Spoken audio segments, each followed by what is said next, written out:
How did I begin my healing journey? I was following Bell Hooks' trail on self-recovery. That book is amazing. During my PhD, writing a thesis about how women of color, Afro-descendant women, build their self-esteem in Brazil and the US.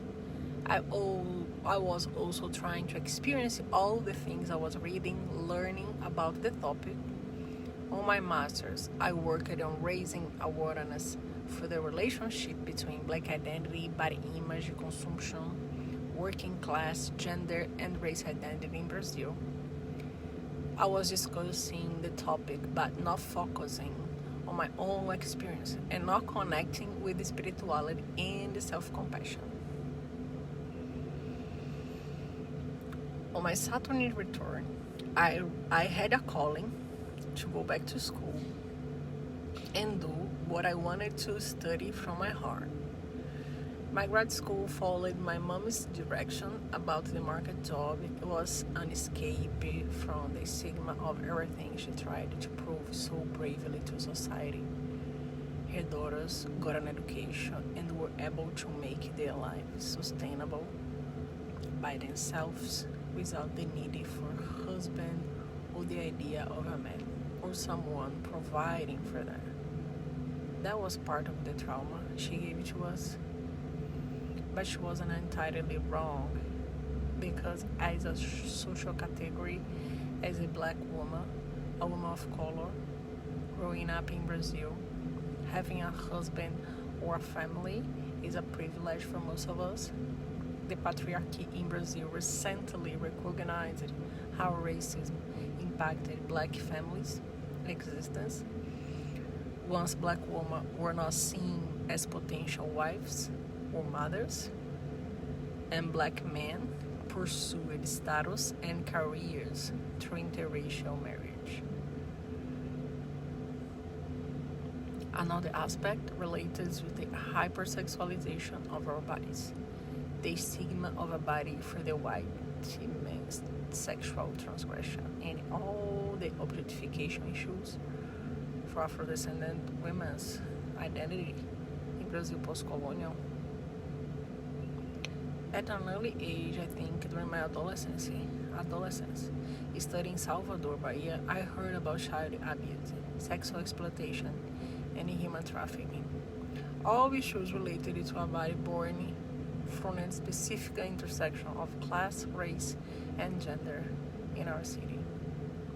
Pushed out to sexual exploitation and exposure to all types of violence, mainly from the sexual tourism industry, toward our bodies, without access to justice and dignity assistance.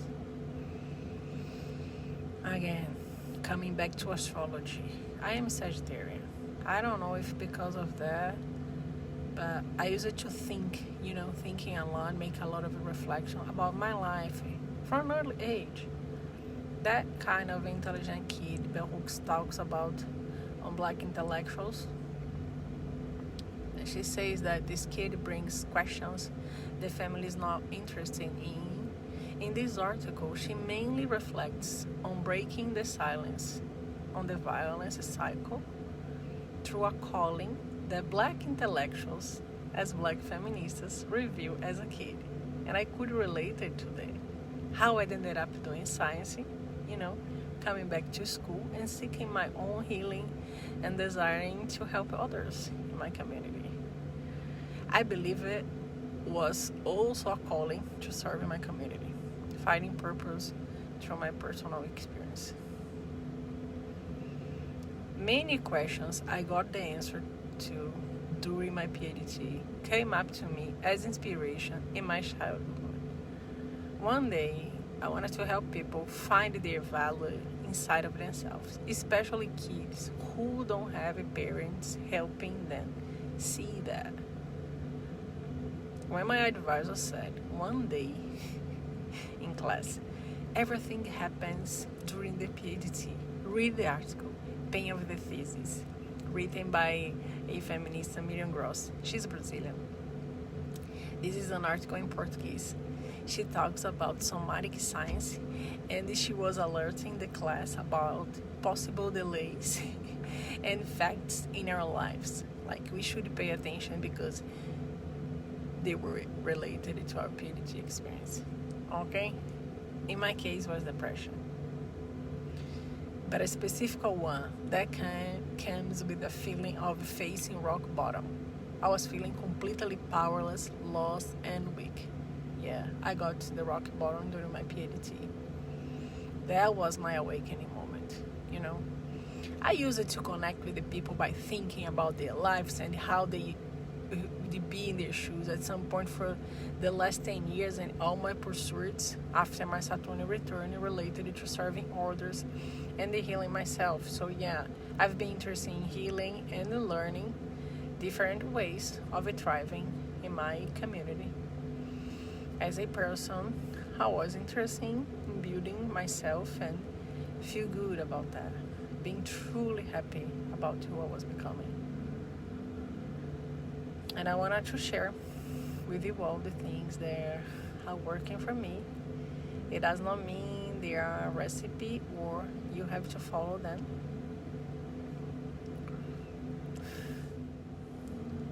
I enrolled in a technical bachelor's degree as a bilingual executive secretary when I was turning 70 years old, which I finished when I was almost 22 and headed to the market job until Saturn came and rescued me when I was turning 28.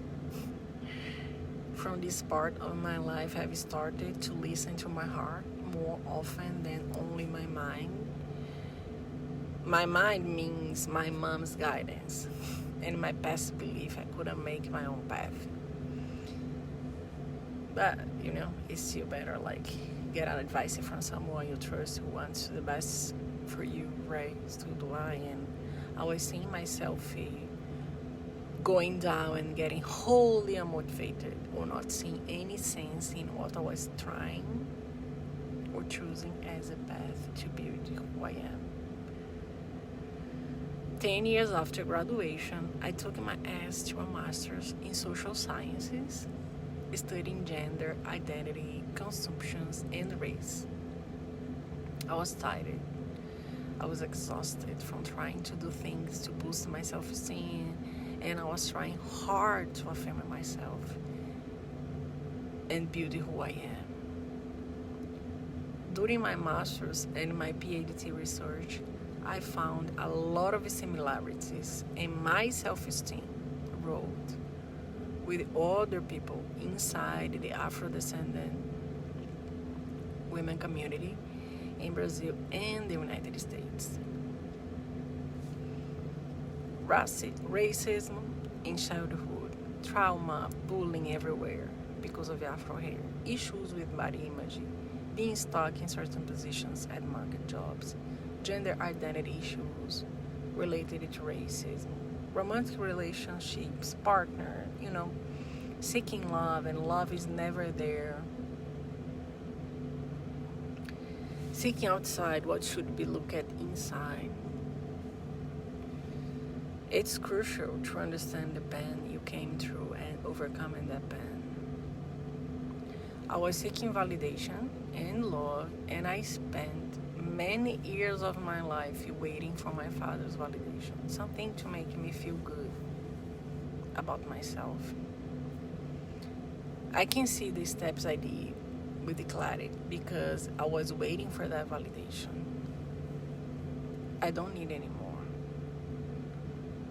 I can now see myself climbing the mountains I choose and doing that with the grace, balance, and strength. My story started when my parents got divorced.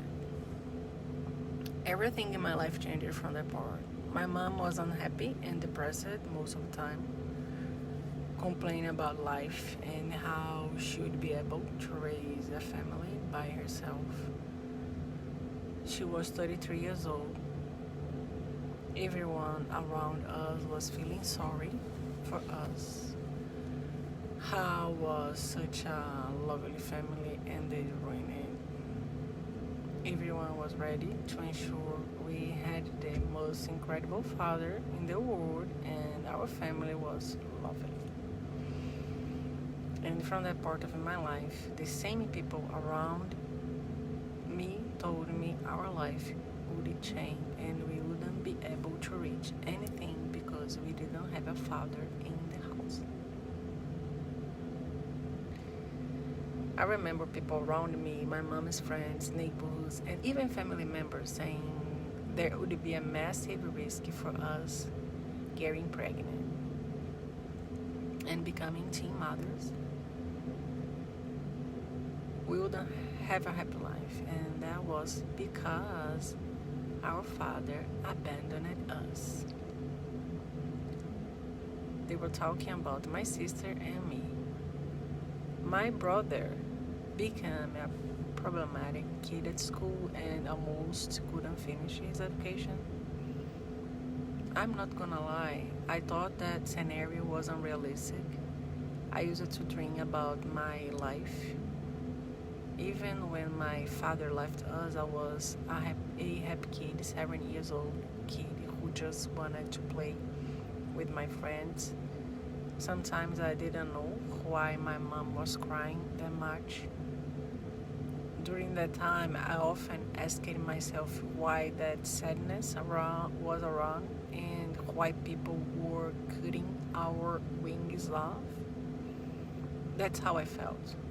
From a vibrant kid one day to another, full of all the wrong expectations around my body. I had no idea what was happening, but this voice inside of me told me one day I will show these people they cannot cut nobody's wings. This is not fair. When my house smelled and seemed like a never-ending funeral, I can remember my dreams.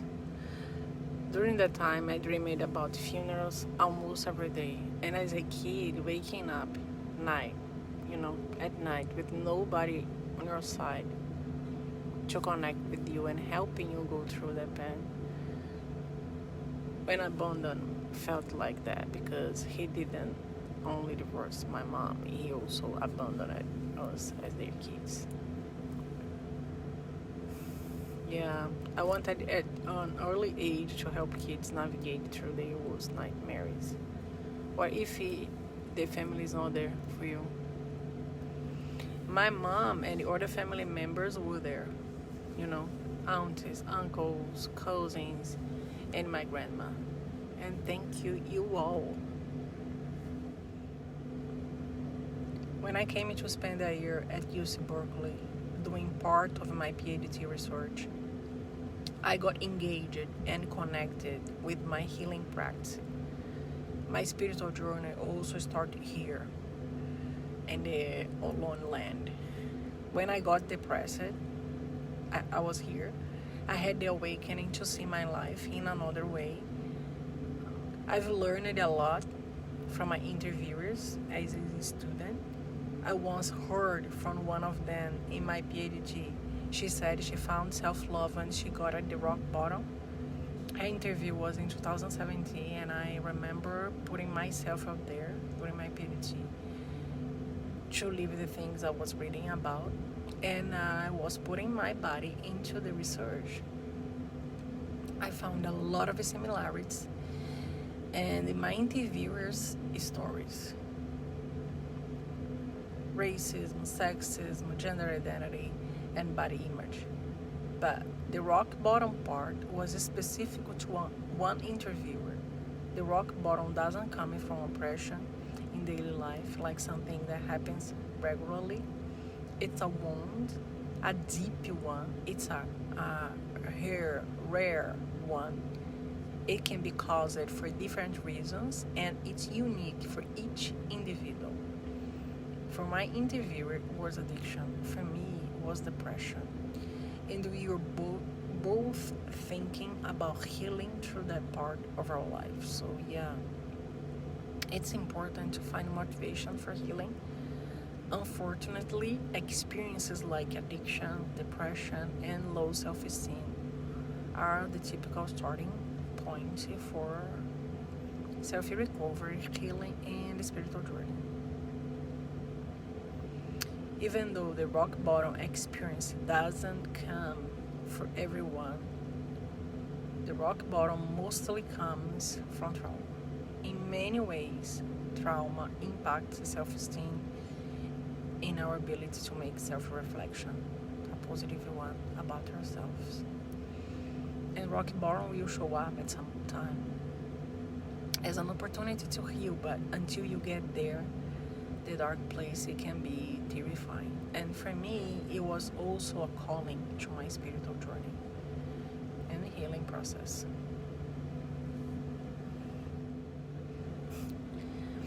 I think I'm going to record one video on rock bottom.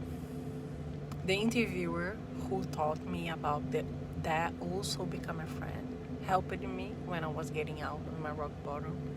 She took me hiking during weekends, and we created a group called Women of Color in Nature, used to mix hike and healing conversations, which was so powerful. Actually, all my interviewers somehow become someone close to me or someone I keep inspired by their journey. They shared their life stories and lessons on positive self-reflection and ways of healing. For all of you who helped to get here, who helped me to get here, all my admiration and appreciation. Thank you. I'm so grateful for the feminist theory, especially Black feminist theory, that radical thought who rescued me from my fatigue in academia, helped me heal my wounds, and drove me to my healing journey. Thank you so much. Thank you.